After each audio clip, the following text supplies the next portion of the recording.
That contract is fake. The voice was small, but it struck the glass-walled boardroom like a fire alarm. Every pen stopped. Every laptop screen seemed to glow a little colder. 68 floors above downtown Chicago, inside the private conference suite of Whitmore Global, a room full of lawyers, bankers, and executives turned toward the little black girl standing beside the security doors with a faded blue backpack hugged against her chest. She could not have been more than 9 years old. Her braids were tied back with 2 white beads at the ends, clicking softly as she breathed too fast, and her sneakers squeaked against the polished floor as if even the room wanted everyone to hear that she was real. At the far end of the long marble table, Jonathan Whitmore froze with a black fountain pen hovering half an inch above the signature line. He was 52, tall, white-haired at the temples, the kind of billionaire whose picture appeared on business magazines beside words like visionary and empire. He had built rail systems, hospitals, cloud networks, and a dozen companies that carried his name across America. But in that instant, with a $5 billion acquisition agreement open beneath his hand, he looked less like a man about to make history and more like a man hearing thunder inside a sealed room. "Excuse me," he said, his voice low enough to make the attorneys stiffen. The girl swallowed. Her fingers tightened around the straps of her backpack. "That contract is fake," she repeated, clearer this time. "Please don't sign it, Mr. Whitmore." A ripple moved through the room. Someone laughed once, sharply, then stopped when no one joined in. Outside the glass, Lake Michigan lay under a pale winter sky, silver and still, while inside, the air felt trapped and bright beneath the ceiling lights. Elaine Foster, Whitmore Global's chief financial officer, rose smoothly from the seat beside Jonathan. She was elegant in a cream suit, her smile calm, her eyes already calculating the damage. "Security," she said, without looking away from the child. "This young lady is clearly lost." "I'm not lost," the girl said. "My name is Ava Brooks." The name did nothing to the room, but it did something to Jonathan. Not much, just a flicker in his eyes, like a light blinking in a distant hallway. "How did you get up here?" Elaine asked, still smiling. Ava lifted her chin. "The lobby guard remembered my mom." The smile on Elaine's face thinned. One of the board members leaned toward another and whispered, "Is this a protest?" Another muttered, "Get her out before the press hears." Jonathan slowly lowered the pen to the table, but he did not sign. That tiny movement changed the room. Elaine noticed it too. "Jonathan," she said softly, almost warmly, "we are 12 minutes from the closing deadline. Whatever this is, it can be handled downstairs." Ava took one step forward. The security officer near the door shifted, unsure whether to stop her. "Section 14C, Ava said. The room went quiet again, but this silence was different. It had edges. Marcus Reed, the company's general counsel, looked up from his tablet. "What did you say?" Ava opened the front pocket of her backpack and pulled out a small spiral notebook, its corners bent, its cover softened by years of being carried around. "Section 14C isn't real anymore," she said. "My mom wrote it down. She said Whitmore removed that clause 6 years ago after the Denver audit because it let shell companies hide vendor transfers." A banker near the window sat back slowly. Marcus frowned and began scrolling. Elaine let out a gentle sigh, the kind adults use when they want a child to feel smaller without saying it out loud. "Sweetheart, corporate agreements are very complicated. You may have overheard something and misunderstood." Ava looked at her, not angry, not loud, but steady. "My mom understood them." Jonathan's gaze moved to the notebook. "Who is your mother?" Ava's lips pressed together for 1 second, as if the answer had weight. "Denise Brooks. She worked in records on the 12th floor before she was fired." This time, Jonathan did react. He looked at Marcus. Marcus stopped scrolling. The air conditioner hummed above them, soft and mechanical. In the center of the table, the contract waited under perfect white light, its pages clipped, stamped, and prepared for a signature that would move more money than most cities saw in a year. Elaine's hand rested lightly on the back of her chair. "Denise Brooks was terminated for mishandling sensitive documents," she said. "This is exactly why we should not indulge this." Ava shook her head. "She didn't mishandle them. She found something." Jonathan's jaw tightened. "Ava," he said, careful now, "what exactly do you think she found?" The girl opened the notebook. The pages were filled with neat handwriting, dates, initials, arrows, and numbers written in blue ink. A child would not have written those notes, but a child had protected them. She said if anything happened to her job, I should find you before you signed anything with Northbridge Capital. Every face in the room turned toward the blue folder beside Jonathan's hand. Northbridge Capital, the acquisition partner, the $5 billion deal. Elaine's expression remained composed, but one finger tapped once against the chair. Ava saw it. Jonathan saw Ava see it. That's enough? Elaine said, her tone colder now. Mr. Whitmore, we cannot allow an unsupervised minor to disrupt a legally binding transaction. She read the clause number. Marcus said quietly. Elaine turned on him. A lucky guess. Marcus's tablet chimed. He stared at the screen, and the color slowly drained from his face. Section 14C does not exist in the current master template, he said. The words landed like a glass cracking across the table. Jonathan looked down at the contract. The signature line waited. His name was already printed beneath it in dark blue ink. For the first time all morning, he did not look at the lawyers, the bankers, or Elaine Foster. He looked at Ava Brooks, a 9-year-old girl standing under lights too bright for her small face, holding a battered notebook like it was the last honest thing in the building. Tell me everything, he said. Ava's shoulders trembled once, but her voice did not. Then don't let her leave the room. No one moved. The silence settled over the boardroom with a strange weight, as though every polished surface had begun listening. Jonathan Whitmore slowly leaned back from the table, his eyes never leaving Ava Brooks. The little girl held the worn notebook against her chest with both hands now, as if it were the only thing keeping her steady. She looked frightened, but not uncertain. There was a difference, and Jonathan recognized it immediately. He had spent 3 decades negotiating billion-dollar deals.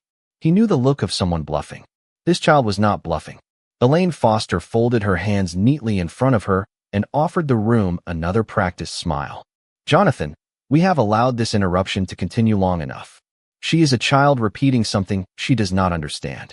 We should finish the signing, then allow human resources to contact her family. Jonathan did not answer. Instead, he looked toward Marcus Reed. Does the archived legal template contain a section 14C? Marcus hesitated. Not in any version currently approved by the board.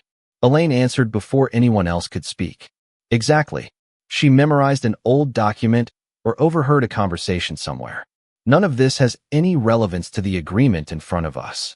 Ava quietly shook her head. It is not old. Every face turned back toward her. Then explain, Jonathan said gently. Ava took a careful breath. My mom told me never to interrupt important people unless someone was about to make a mistake they could not undo. She looked down at the notebook before opening it to a page filled with carefully written dates. She said some mistakes happen because people are dishonest. Other mistakes happen because good people are too busy to notice. Jonathan felt those words settle somewhere deeper than he expected. Elaine crossed her arms. Mr. Whitmore, she is reciting stories. We are discussing securities law. Ava looked directly at her. My mom never told stories about work. Marcus slowly stepped closer to Ava. May I see the notebook? Ava looked at Jonathan first. Only after he gave a small nod did she hand it over. Marcus carefully turned several pages. There were columns of handwritten notes, document numbers, timestamps, employee initials, and observations written in remarkably neat handwriting. None of it appeared random. This belongs to your mother? Marcus asked. Yes, sir. Did she ask you to bring it here today? Ava lowered her eyes for a moment. No. The room became still again. Then why did you? Jonathan asked. Ava answered, so quietly everyone leaned forward to hear. Because she cannot. Jonathan frowned. What do you mean? She has been in the hospital since last week. Ava swallowed before continuing. She became very sick after working extra hours for months. She told me if she could not come herself, I had to find you before today. Elaine released a slow breath. This is unfortunate, but it changes nothing. We cannot delay an acquisition because of handwritten notes from a former employee. Jonathan finally looked directly at Elaine. How did she know today was the signing date? Elaine blinked once. The announcement was public. Ava answered before Elaine could continue. No, sir. My mom knew 2 months ago. Marcus looked up sharply. 2 months. Ava nodded. She wrote that somebody inside the company kept changing documents at night. She thought the final papers would be signed today because that was the last date written on the calendar she found. Jonathan's expression hardened. Marcus. Yes. Was today's closing date ever published before this week? Marcus immediately checked his tablet. Seconds passed. No. Only the executive committee received the internal schedule. Several members of the board exchanged uneasy glances. Elaine's calm expression remained perfectly composed, but she spoke more quickly now. That information could have leaked from dozens of departments. Maybe, Jonathan replied. Or maybe Denise Brooks really did discover something. Ava reached into the side pocket of her backpack and carefully removed a folded envelope. It was old enough that the edges had softened with time. Across the front, written in blue ink, were only 4 words. For Jonathan Whitmore only. She held it with both hands, but did not walk forward. Mom told me not to give this to anyone else. Jonathan stood from his chair for the first time since the meeting had begun. The movement surprised everyone. He slowly crossed the room until he stood only a few feet away from Ava. She seemed even smaller up close. Her white beads barely reached the height of his jacket buttons. Yet her eyes remained steady. Jonathan accepted the envelope carefully, almost respectfully. The paper felt unusually heavy despite containing only a single folded letter. Before opening it, he noticed something unexpected. The flap had never been sealed. Denise Brooks had intended him to read it immediately, not preserve it unopened. Jonathan unfolded the page.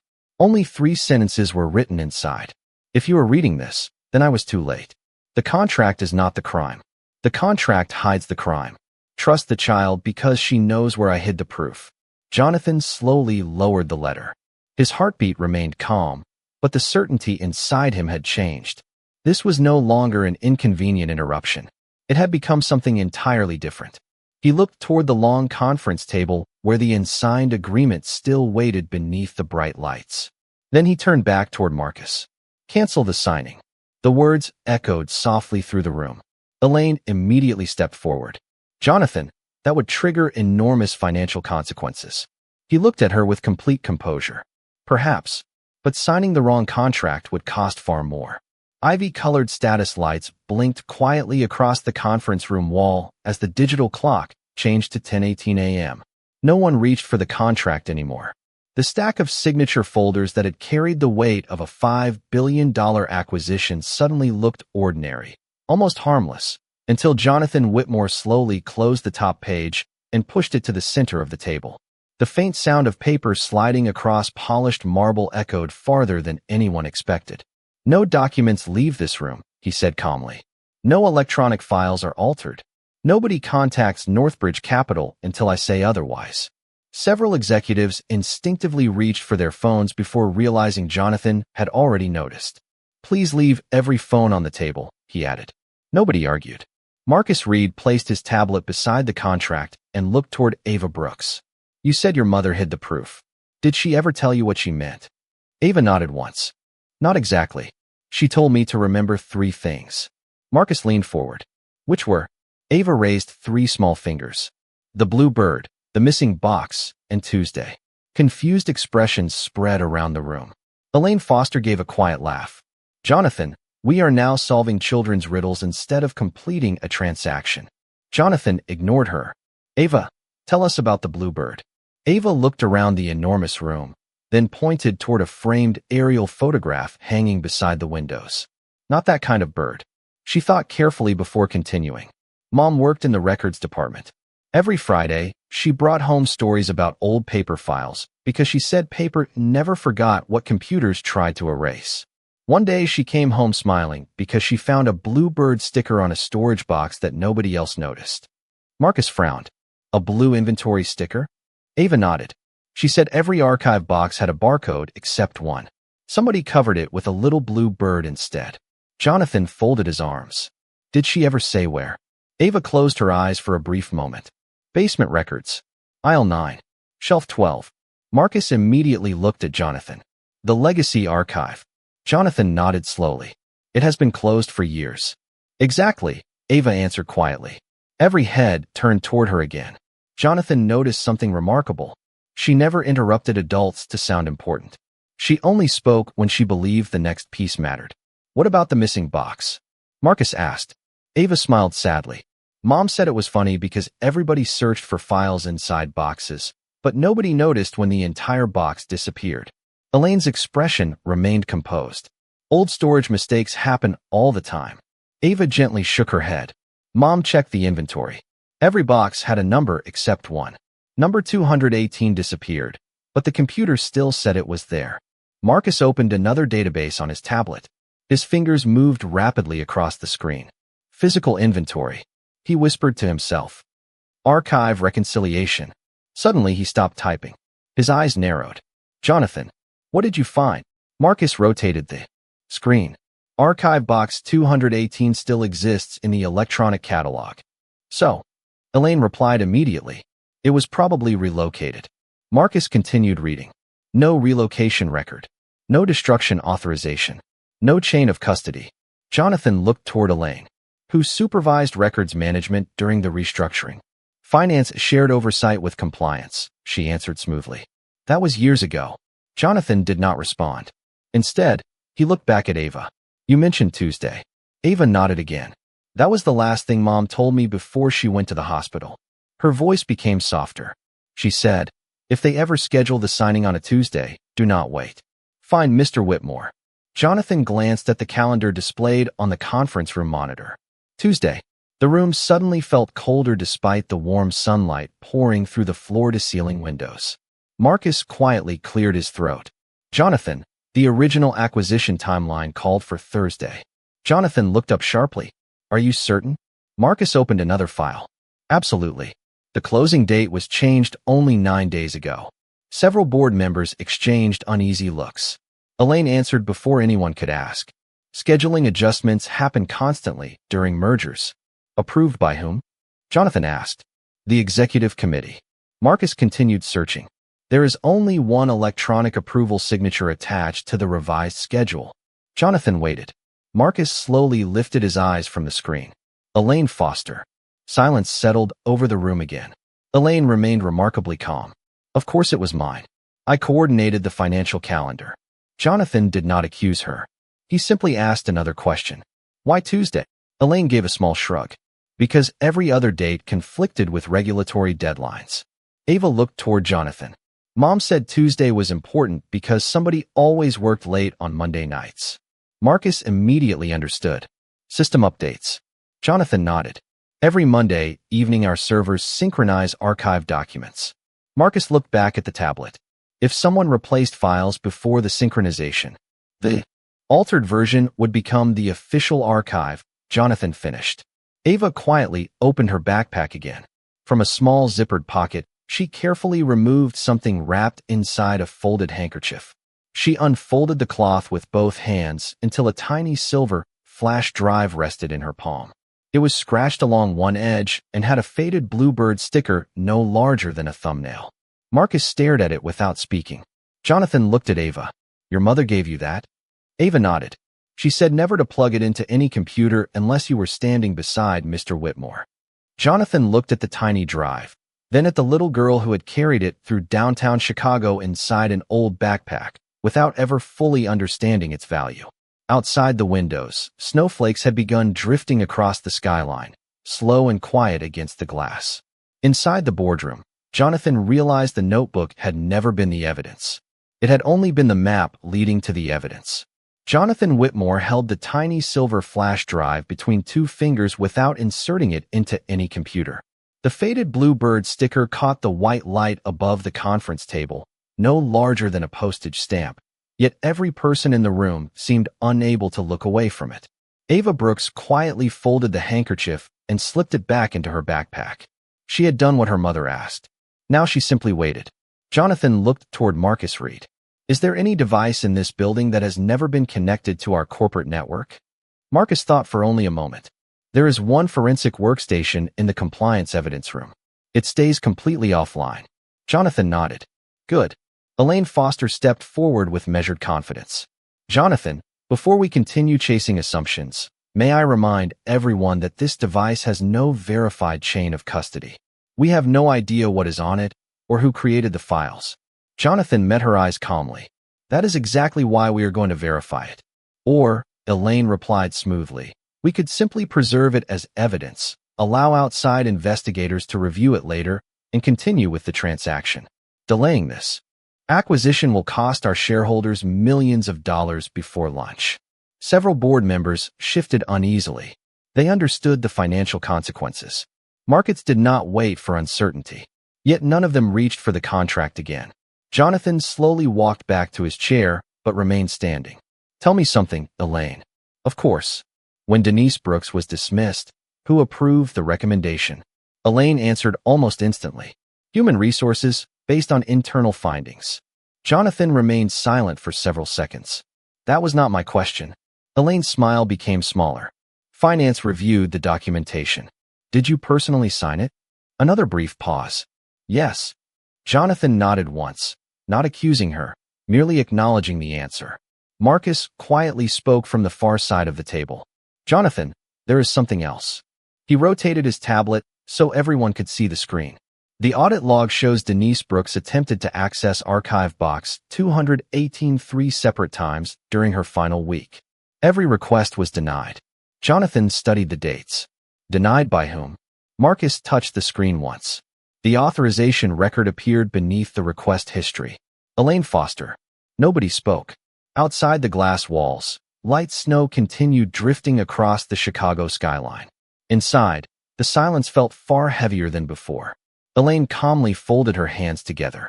That proves absolutely nothing. Restricted archives require executive approval. I denied hundreds of requests every year. Ava quietly raised one finger. Jonathan looked at her immediately. Yes, Ava. Mom said if someone keeps answering every question before it is asked, they are usually protecting something. A few people around the table exchanged uncomfortable glances. Elaine looked toward the little girl. Your mother filled your head with suspicion.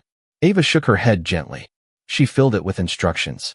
Jonathan noticed that Ava never sounded disrespectful.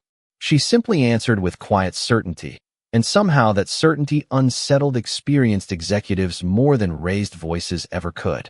Marcus turned back toward the records on his screen. There is another inconsistency.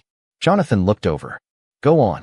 Every denied request normally generates an automatic notification to compliance. Denise's requests did not. Jonathan frowned. Can those notifications be deleted? Marcus answered carefully. Not deleted. Redirected. Elaine immediately responded. Technical errors happen all the time. Marcus slowly shook his head. Not like this. Someone manually changed the routing destination. Jonathan walked to the windows overlooking the city. Thousands of cars moved through the streets below, each driver following ordinary routines, completely unaware that one unsigned contract might conceal something far larger than a business dispute. He thought about Denise Brooks, a records employee, someone whose work most executives probably never noticed. Yet she had chosen not to remain silent. Even after losing her position, she had trusted that the truth would eventually matter. Jonathan turned back toward the room. Marcus, prepare the forensic workstation. Immediately. No network connections.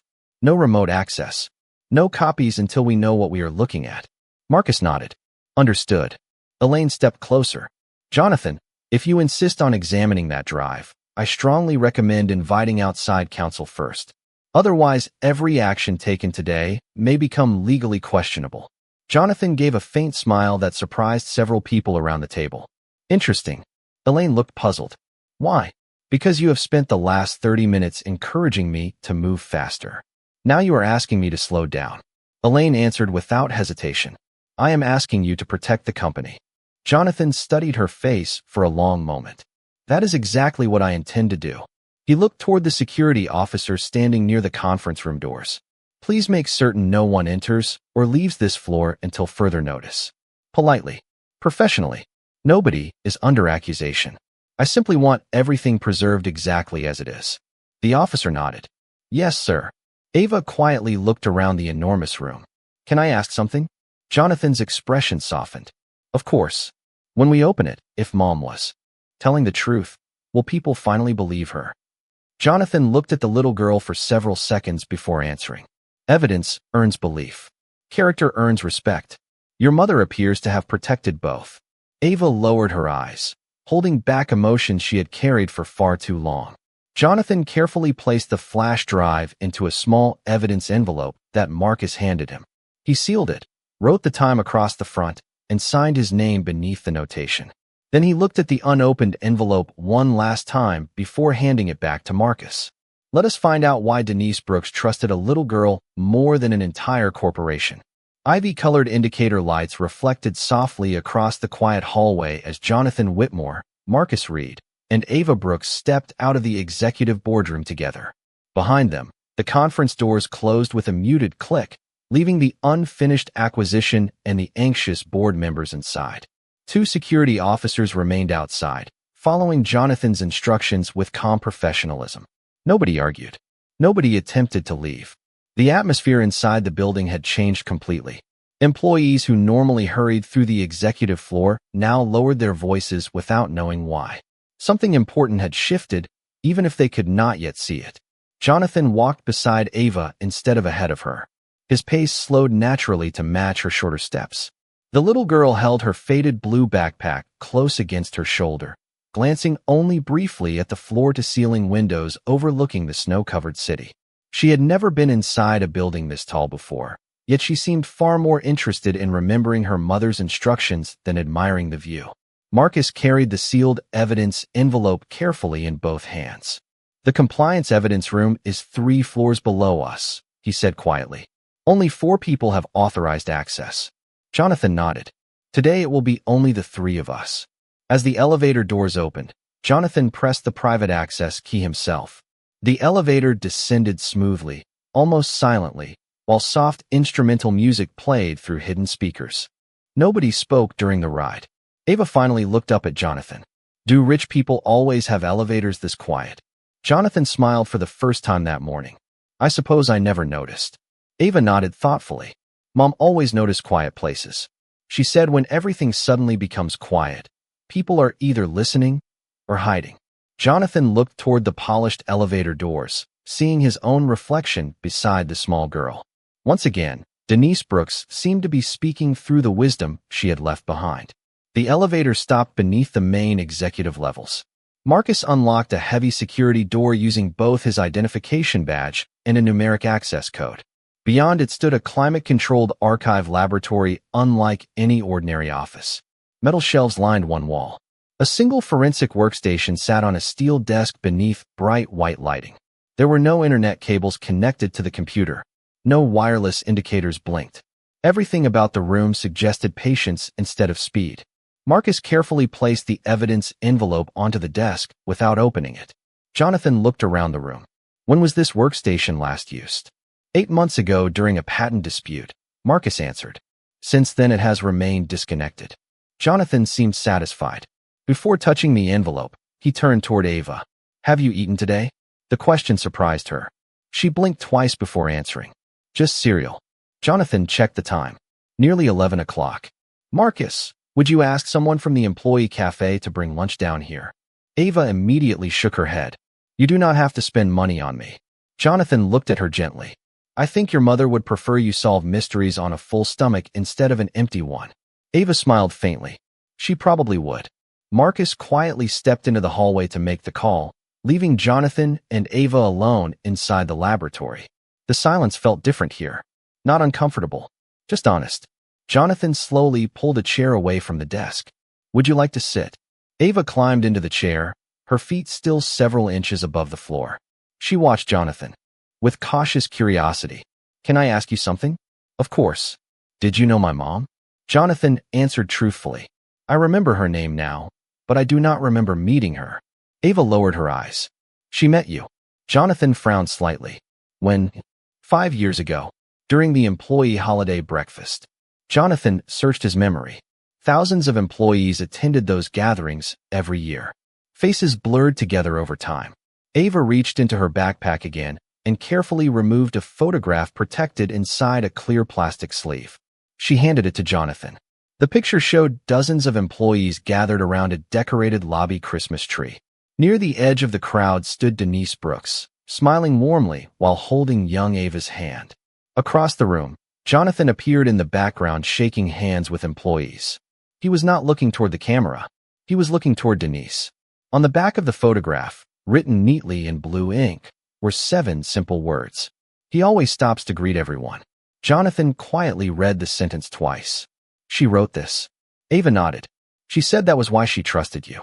She believed kind people sometimes become busy, but they do not stop being kind. Jonathan remained silent. Those words settled heavily inside him because they felt undeserved. Over the years, meetings had become numbers. Employees had become reports. Somewhere along the way, he had stopped noticing the people who quietly protected the company every day. Marcus returned carrying a small tray with sandwiches, fruit, bottled water, and warm soup. He smiled gently at Ava. The kitchen insisted on adding chocolate chip cookies. Ava looked embarrassed. That is too much. Marcus laughed softly. Trust me. Around here, free cookies are considered excellent legal advice. For the first time all morning, Ava laughed. It was a small sound, but it seemed to brighten the quiet laboratory more effectively than the overhead lights. Jonathan carefully placed the photograph beside the sealed evidence envelope. Two ordinary objects rested side by side. One held memories. The other might hold the truth. And somehow, both had been protected by the same woman. Marcus Reed put on a pair of white cotton gloves before carefully breaking the evidence seal.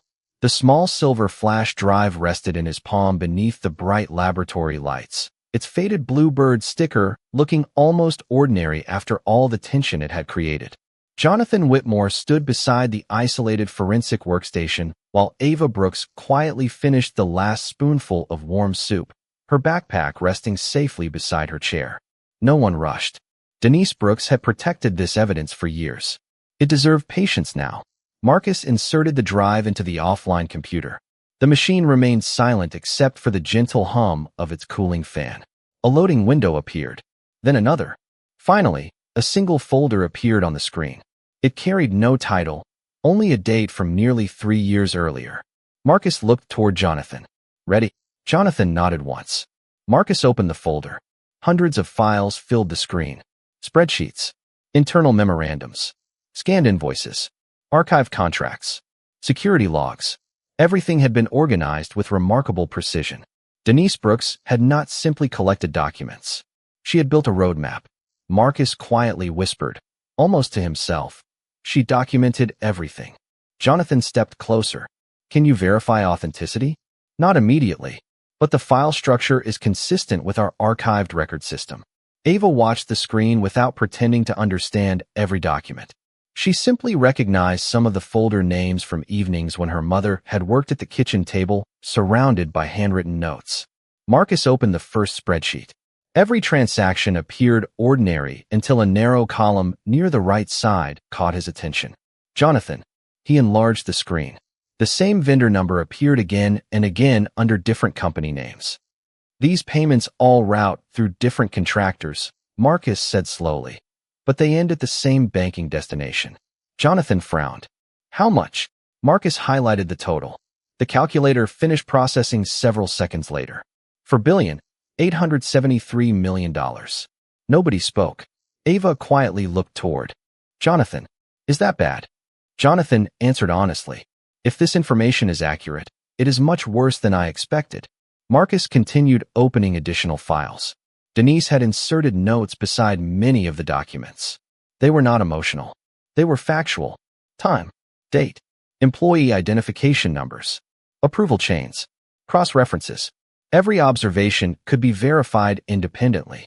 Jonathan felt an unexpected wave of admiration for a woman he barely remembered meeting. She had never possessed executive authority.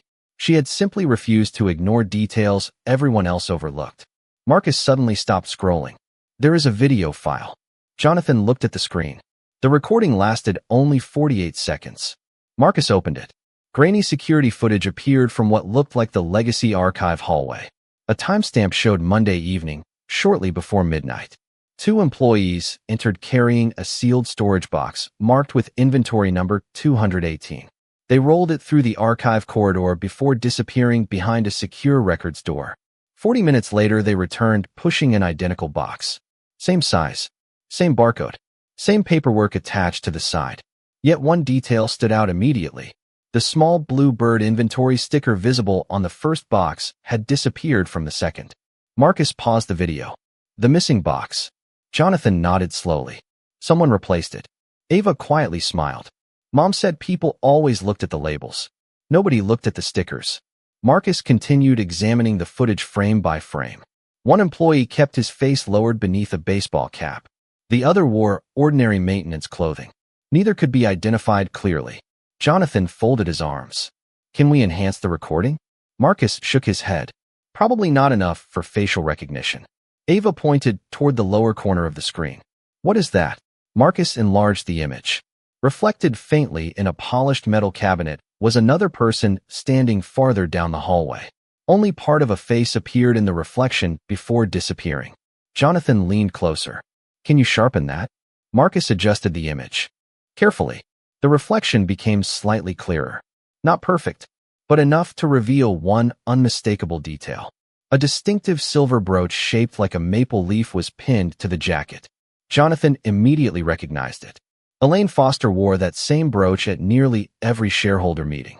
Marcus looked at Jonathan without speaking. Neither man wanted to reach conclusions too quickly. Evidence required discipline. Ava quietly reached into her backpack and removed another folded piece of paper. Mom wrote something else. Jonathan accepted it. The handwriting was familiar now. If they ever erase the files, they will forget the reflections. Cameras always tell two stories. Jonathan slowly lowered the note. Denise Brooks had anticipated not only what might be stolen, but what investigators might overlook. Marcus opened another folder labeled Calendar. Inside were scanned appointment schedules stretching back almost 4 years. Every major document replacement occurred late on Monday evenings.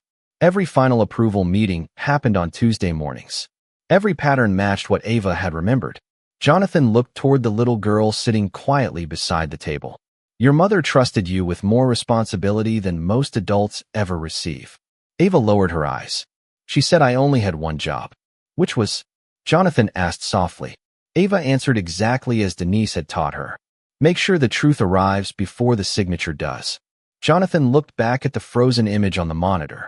The missing sticker, the reflected brooch, the hidden transactions.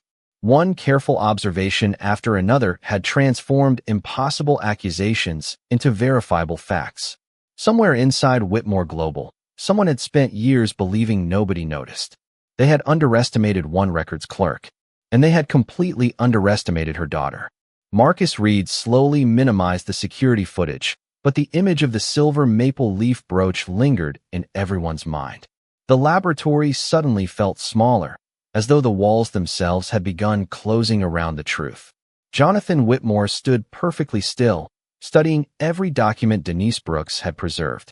Years of careful observations, payment records, archive logs, and handwritten notes formed a picture that could no longer be dismissed as coincidence. Yet Jonathan understood something equally important. Evidence hidden for years often encouraged desperate decisions once discovered. He turned calmly toward Marcus. Disconnect the flash drive. Marcus looked surprised. We have barely examined half the files. Exactly, Jonathan replied. Which means whoever orchestrated this still believes we know very little. I would like to keep it that way for a little longer. Marcus nodded with immediate understanding. He safely removed the drive, sealed it inside a new evidence envelope, and locked it inside the laboratory evidence cabinet. Ava Brooks watched carefully. Mom always locked everything twice. Jonathan smiled faintly. Your mother appears to have been a very wise woman. Before anyone could say another word, Marcus's phone vibrated across the metal desk. He glanced at the screen without answering. It is Elaine. The phone continued vibrating. Then it stopped. Seconds later, another call arrived. This time from the executive communications office. Jonathan looked at Marcus. Speaker. Marcus accepted the call. A nervous voice immediately filled the laboratory. Mr. Reed, several financial reporters are calling. Someone anonymously informed the media that today's acquisition has been delayed because confidential records were stolen by a former employee. Marcus exchanged a quick glance with Jonathan. Who released that information? We do not know. Social media accounts are already repeating the story. Some posts even mentioned Denise Brooks by name. Ava quietly lowered her eyes. Jonathan noticed immediately. Marcus, tell communications to release nothing. No confirmation. No denial. Simply state that the board meeting is continuing. Yes. The call ended. Ava spoke softly. She is trying to make Mom look guilty again. Jonathan nodded. That is exactly what I think. Marcus crossed his arms thoughtfully. If Elaine is behind this, She is attempting to control the public narrative before we finish reviewing the evidence. Jonathan looked toward the locked cabinet containing the flash drive. Then she is worried. For the first time all day, Jonathan felt certain they were no longer chasing possibilities. Someone else had begun reacting. Ava carefully reached into the front pocket of her backpack once more. Jonathan almost smiled. Every important answer seemed to emerge from that faded blue bag. There is one more thing, Ava whispered. She removed a folded library card with Denise Brooks's name printed across the front. It looked completely ordinary. Mom told me never to forget this if people started blaming her. Marcus accepted the card, turning it over several times. It is just a library card. Ava shook her head. Open it.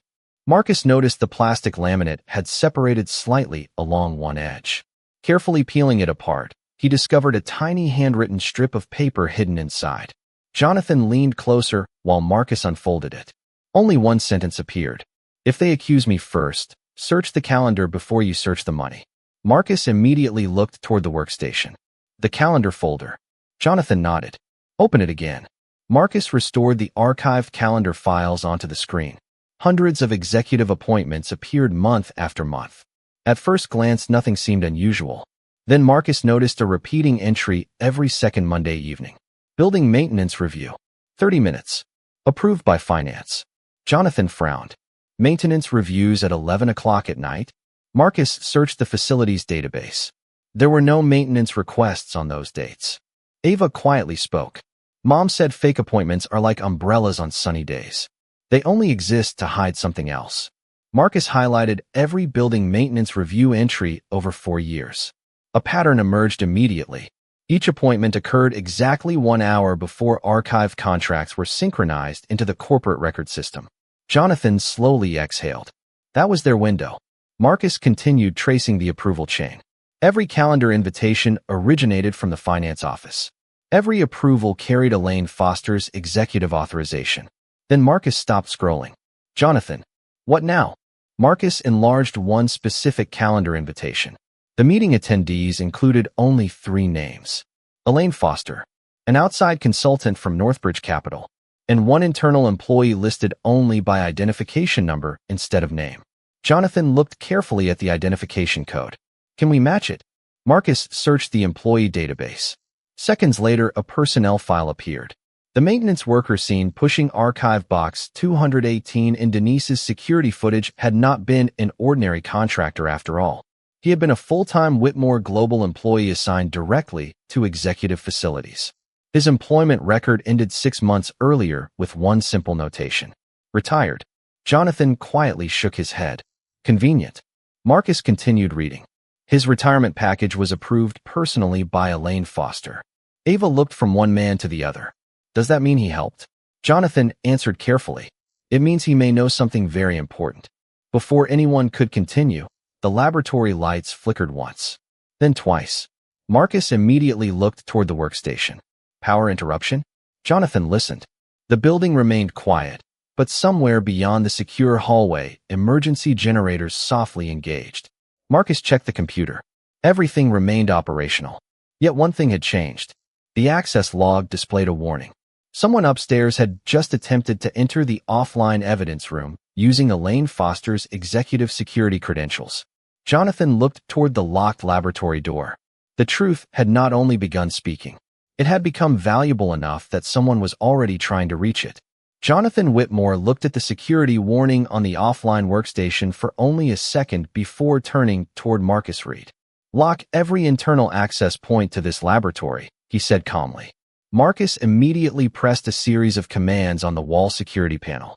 A quiet electronic tone confirmed that the evidence room had entered restricted mode. Heavy magnetic locks engaged behind the reinforced doors without a trace of panic. Ava Brooks glanced toward the hallway. Will she come down here? Jonathan answered honestly. I do not know. But if someone tried to enter this room without permission, I want to understand why. Marcus opened the security access log. Every executive identification attempt inside Whitmore Global was automatically recorded with a timestamp. The latest entry showed Elaine Foster's credentials requesting access only 2 minutes earlier. The request had been rejected because Jonathan's emergency authorization temporarily suspended all executive privileges except his own. Marcus slowly leaned back. She knew exactly where we came. Jonathan nodded thoughtfully, which means she expected the evidence to be examined here. Ava quietly looked toward the locked cabinet where the flash drive rested. Mom said secrets always know when someone is getting close. Jonathan almost smiled. Denise Brooks seemed to have prepared her daughter not only with evidence, but with the confidence to trust her instincts. Marcus reopened the calendar archive while another idea formed in his mind.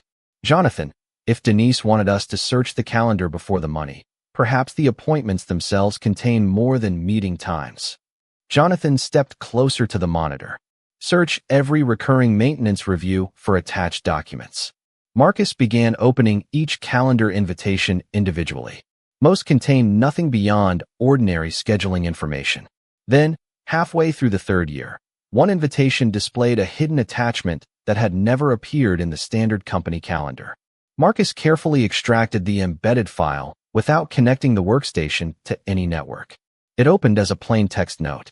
No logos, no signatures, only a list of warehouse addresses across 3 different states, followed by shipment identification numbers. Jonathan recognized one address immediately. That warehouse was sold almost 4 years ago. Marcus searched the property records stored on the flash drive. Denise had already cross-referenced the location. The building had been sold publicly, but the storage lease beneath it had quietly continued under a shell corporation linked to one of the same vendor accounts routing the suspicious payments. Ava looked at the list of addresses. Mom circled one of those. She searched through the notebook until she found the page. Beside the Illinois warehouse address, Denise had written 6 simple words. They store paper after replacing paper. Marcus looked up. Not money. Documents. Jonathan slowly connected the pattern. Original contracts. Every altered agreement would require an original version to disappear. Denise had not been chasing financial transfers at first. She had been tracking missing paper records.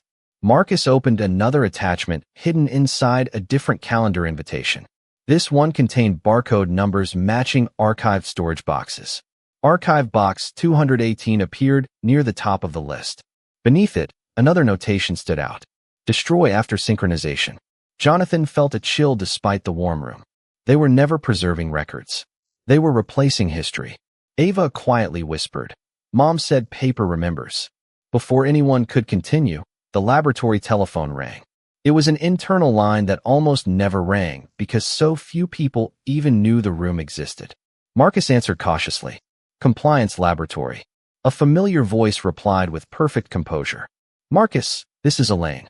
Jonathan should not be making decisions based on incomplete information. Please tell him I would like 5 minutes to explain everything. Marcus glanced toward Jonathan, who slowly shook his head.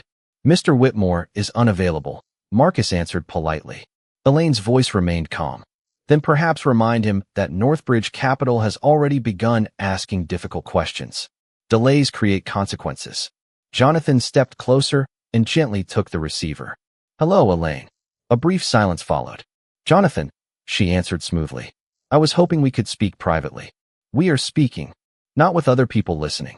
Jonathan looked toward Ava before answering. The people in this room have earned my trust today. Another pause. Then Elaine spoke more carefully. You are allowing emotions to influence corporate judgment. Jonathan's voice remained even. Actually, I am allowing evidence to influence it. Elaine sighed. Softly. Evidence can be misunderstood. Jonathan looked at the monitor displaying Denise Brooks's notes, the hidden warehouse addresses, the replacement schedules, and the archive destruction instructions. Can it? He asked quietly. Because everything I have seen today points in the same direction. Elaine's tone grew more serious. You built this company over 30 years. Think carefully before you destroy its reputation over the accusations of one former employee. Jonathan answered without hesitation. Its reputation was never protected by hiding the truth. It was protected by people willing to tell it. He gently ended the call and returned the receiver to its cradle. The laboratory became silent again. Marcus slowly looked at Jonathan. She never denied any of it. Jonathan nodded. No. She only questioned whether we should keep looking. Ava smiled faintly as she closed her mother's notebook. Mom said that is how you know you are following the right trail. Jonathan turned toward the evidence cabinet and carefully removed the sealed flash drive once more. Then let us finish following it. Outside the laboratory, the snow continued falling across Chicago, covering streets, rooftops, and sidewalks in quiet white. Inside Whitmore Global, however, every new document uncovered another layer that could no longer remain buried.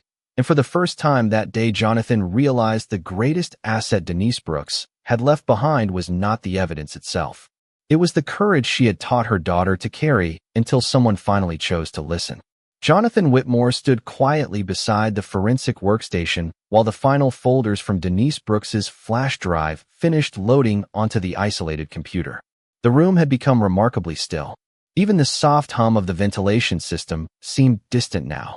Marcus Reed carefully opened the last directory, expecting another collection of invoices or archive correspondence. Instead, only one document appeared on the screen. Its file name contained a single word: Final. Marcus looked toward Jonathan. This appears to have been created only 2 days before Denise left the company. Jonathan nodded. Open it. Marcus clicked the file. A detailed timeline filled the monitor, stretching across nearly 4 years. Denise had documented every suspicious contract revision, every overnight archive replacement, every calendar entry disguised as maintenance, and every financial transfer connected to the shell companies. None of the conclusions relied on opinion. Every statement pointed directly to supporting evidence already stored elsewhere on the drive. At the bottom of the report, one paragraph had been highlighted in bold. Jonathan slowly read the words aloud. If you are reading this, then the evidence has survived longer than I expected. Please remember that companies do not fail because honest people ask difficult questions. They fail because honest people become afraid to ask them. Nobody spoke for several seconds. Ava Brooks quietly lowered her head. She had heard her mother's voice in those words many times at home, but hearing Jonathan read them somehow made them feel permanent. Marcus continued scrolling until another attachment appeared beneath the report. There is one more file. It was an audio recording. Jonathan nodded once. Play it. A soft click echoed through the laboratory speakers. Denise Brooks's calm voice filled the room. She sounded tired, but steady. My name is Denise Brooks. If this recording is ever heard, I hope it means the truth finally reached someone willing to protect it. I have no desire to embarrass my company. I simply want the company I believed in to exist again.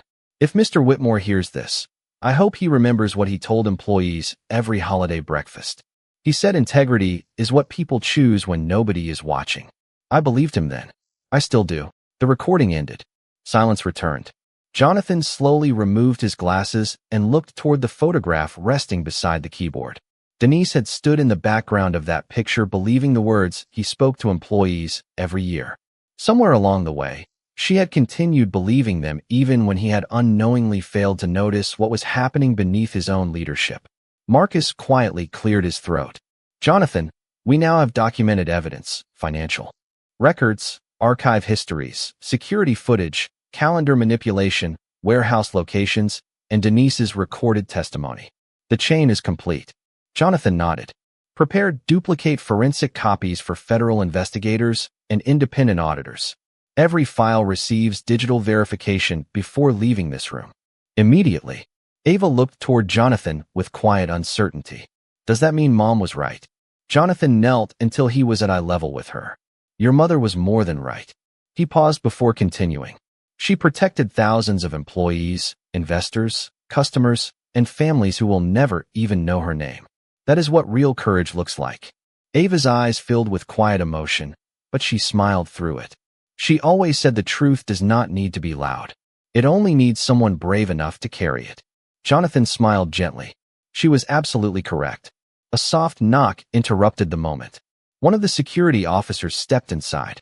Sir, the board members are assembled. They are waiting for your instructions. Jonathan slowly stood. Tell them I will be there in 5 minutes.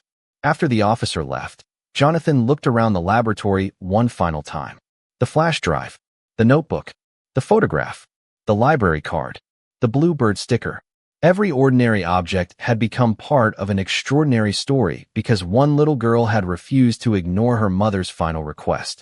Jonathan carefully picked up the framed photograph and handed it back to Ava. I believe this belongs with your family. Ava accepted it with both hands. Thank you. Jonathan then reached into his jacket pocket and removed the unsigned acquisition contract. Without ceremony, he folded it once and placed it inside the evidence folder instead of the signature portfolio. This contract will never be signed, he said quietly. Not because a little girl stopped it, but because a little girl reminded us that integrity must always arrive before any signature. Snow continued falling beyond the building's tall windows as Jonathan, Marcus, and Ava walked together toward the executive elevators. For the first time that day, they were no longer walking toward uncertainty. They were walking toward the truth, carrying with them the quiet legacy of a records clerk who believed that honesty could outlast power, and the remarkable courage of a little black girl who proved that even the smallest voice could change the future of a $5 billion decision.